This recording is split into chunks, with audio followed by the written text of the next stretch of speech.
Evening, y'all. Chief Prepper here. Been a busy day. Just enjoyed season 3, episode 7 of The Wheel of Time. Again for me, but my wife watched it tonight for the first time.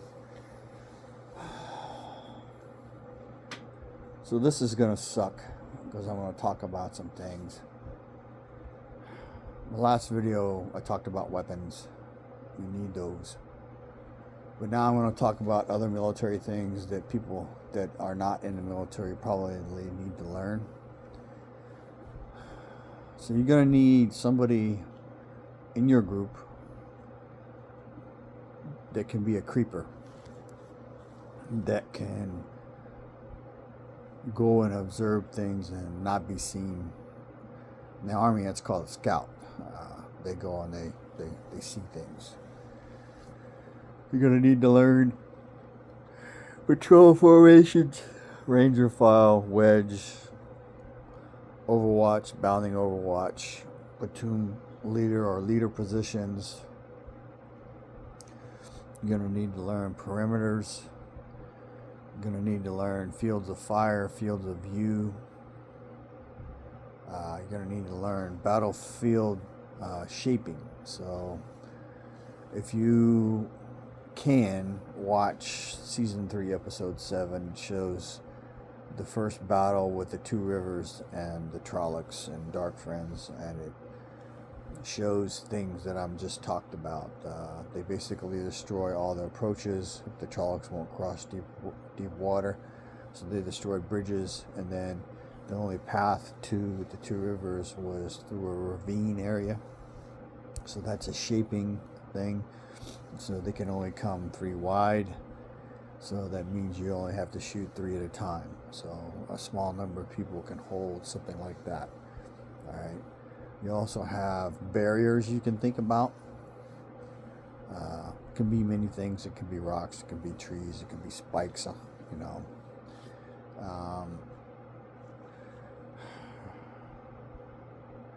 It's illegal to booby trap your property, but you need to learn about setting alarms. Preferably the silent kind, so that you know about it, but they don't know that they tripped it. Okay.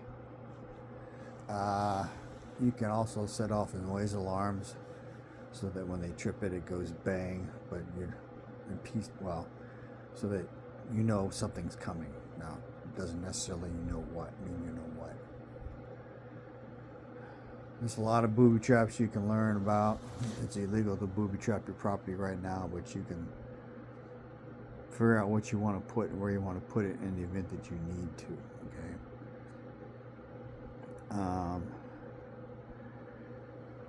So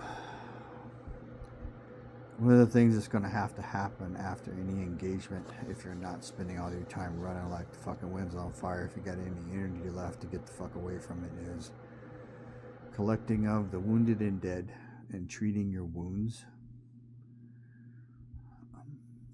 You're still going to need a guard force. You're still going to need people watching. Alright? And that's if you have a place that's safe. Alright, and in that place that's safe, you're going to need to have a way to get out. So in the most recent episode of The Wheel of Time, the Women's Circle dug a tunnel out of the compound for an escape route. In the Army, we would call that escape and evasion, and route EER, or emergency escape and evasion route, triple ER, where when you're getting ready to be overrun, you run, and then you blow the hole closed preferably as you leave. All right.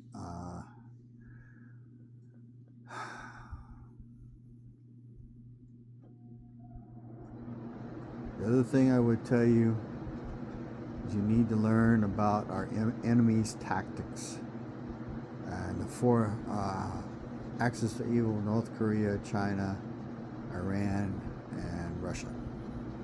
So you figure Iran is going to come from the east, China, Russia, and North Korea are going to come from the west, because that's the 2 oceans that separate us from those 4 things.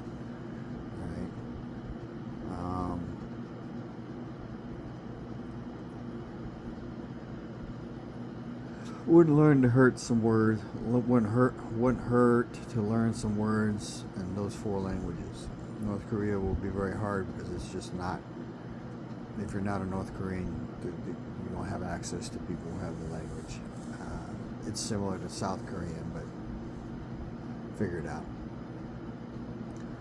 Definitely learn about the AK47, and most of them that are a variant of that, well, they're all the same, so they function the same. So if you know how to use a Chinese, then you'll know how to use a Russian, a Yugoslavian, or whatever. Wherever they're made, they're basically function the same. You say, why? Well, get into a fight. During the fight, you might need to pick up that weapon and use it against them, or at the end of the fight, you want to collect up weapons, right, and ammo. So, sadly to say, if it's a really bad fight and you get an opportunity to, you take the weapons off your dead soldiers and their ammo and their first aid kits, right? They won't need them. But you're going to need to treat your wounds. So you're going to need a medical group. You know, any cuts, any abrasions, they need to be doused in alcohol, or at least swabbed with a cotton ball full of alcohol. Betadine solution and hydrogen peroxide. Some people may need stitches, and if they've been shot, they're going to need much higher grade medical care that probably won't be available. There are people who have a ballistic helmet that I think is a knockoff, so it probably won't stop a bullet. But even if it stopped a 30 caliber armor piercing round, the blow to my head would snap my head so hard that it would break my neck. So while a ballistic helmet is important, I think you would be fine with a bump helmet. I think the cheap Kevlar helmet, the knockoff ones, are cheaper, much cheaper than a bump helmet. The last time I looked at it was $600. My knockoff Kevlar was $200 something. Now with the stuff I put on it, it's $300, $325, $350 now. So. What else? You need to really shake out your gear. You need to start wearing it. You need to figure out what works and what doesn't work. All right. And you need to understand that there are going to be times where you may not want body armor. And you may not want body armor because you might need to move faster. You know, anybody who tells you they can move as fast as they can without body armor as they can with body armor is full of shit. They're all slower. Everyone's slower. When you add between 25 and 45 pounds of weight, depending on how big you are and what you're carrying on your armor, it's going to slow you down.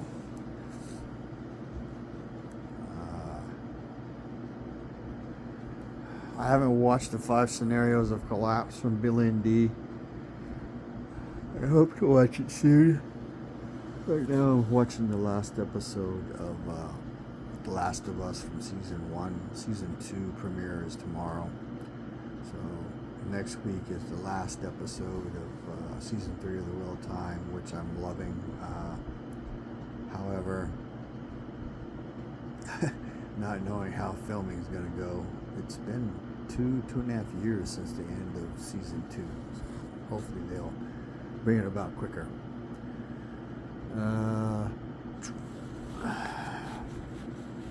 Spend your time wisely. I mean, that's the biggest thing.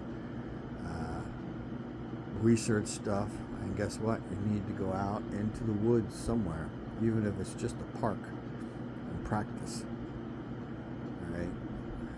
You need to understand that there are certain times of the year when you literally can't walk through the woods without making noise because there are dry leaves on the ground, and every time you walk or take a step, it's crunch, crunch, crunch, crunch, right?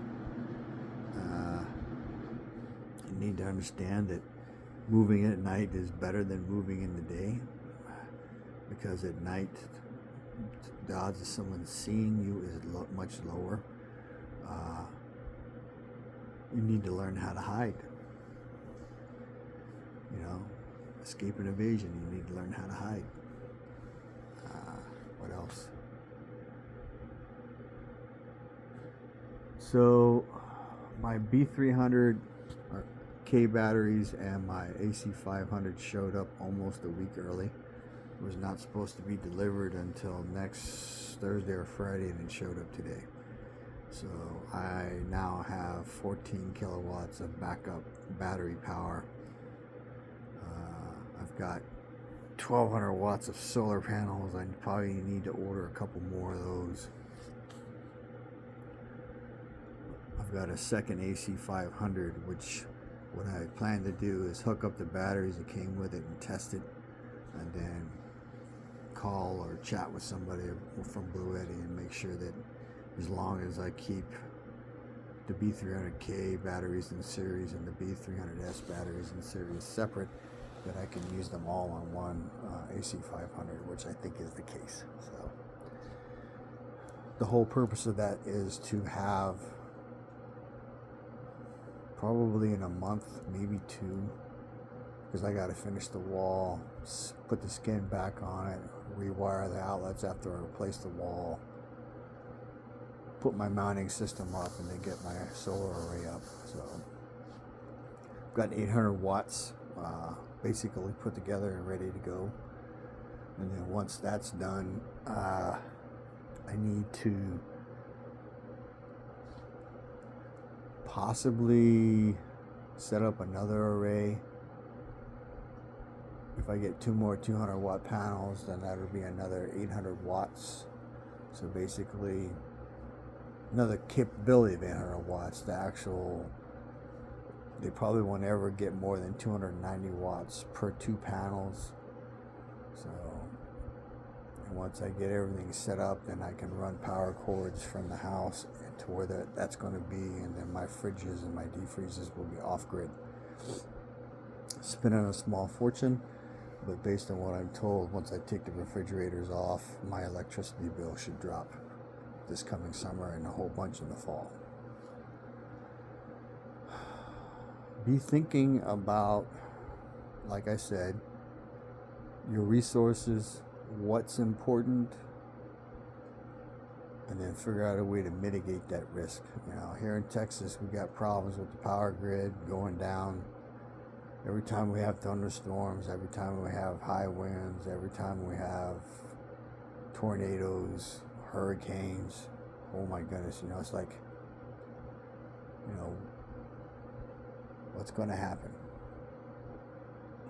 I'm monitoring stuff. Apparently the U.S. is smacking the shit out of the Houthis. I just had a New York prepper red alert come up saying, I guess Ukraine hit a nuclear facility. Don't know where. So you need to have canned meat, frozen meat, vegetables, canned fruit. You need to have food on hand. And you know, that shit ain't cheap and it ain't easy. So I've been doing this prepping thing. When I retired from the Army in 2012, I started collecting gear. And then in 2020, I started doing videos. And then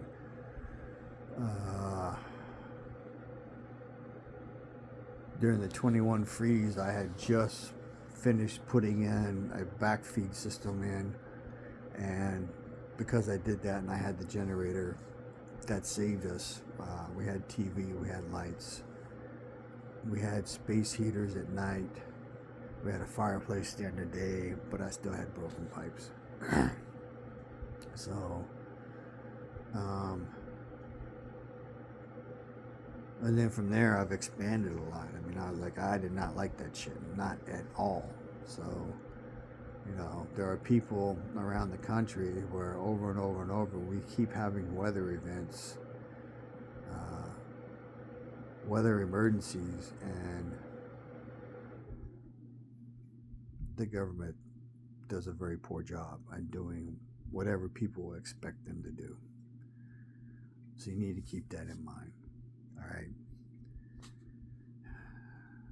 You know, we're really not designed to live without electricity, and our life is made so much better with it. Refrigeration, air conditioning, heating, cooking, rocket stoves, propane, gas grills, big pots, turkey fryers where you can heat up water and boil it, and then filter it prior to that. Water filtration systems. On my list of things to get here in a couple weeks is 2 or 3 Grail filters, probably 3 if I can swing it, which is expensive, and then replacement filters. Put one of those each in mine and my wife's get home bag, and have one spare. That's for on the go shit. All right.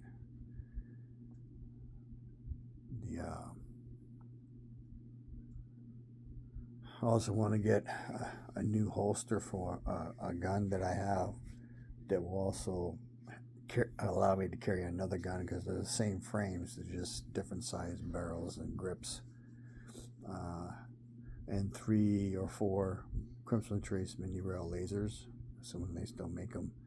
So that's going to be about a $1,200 purchase. So I'm going to do that the last week of April, because the lasers go on guns that I've purchased, and then the water filters are for a better version of water filtration than what I currently have in my backpacks. I have a Sawyer mini system in each pack. I found a set of binoculars that I thought I lost, but then I promptly put them somewhere safe, and I can't fucking find them, so I need to find the second set badly, or buy another set. So stay on your prepping. I mean, today, me and Juan, my hired help guy, we worked on the extension for the roof of the back porch roof, so that I could move my grills out another 2 feet from where they are, so there's room to walk. And then there's also a better rain coverage, so I can sit back there and the chair that I'm sitting in won't get wet. That's going to be a 2 or 3 day process, because I have to get Juan to pickaxe the whole area. Probably going to move the grills out completely, pull up the bricks one line at a time, because I got stuff growing up because I didn't put anything down, and pull them up, and then put down weed barrier, and then put the bricks back down, and then put the new bricks down. I already got the bricks, so I did that tonight with my wife. She did a lot of the heavy lifting because my back's fucked up.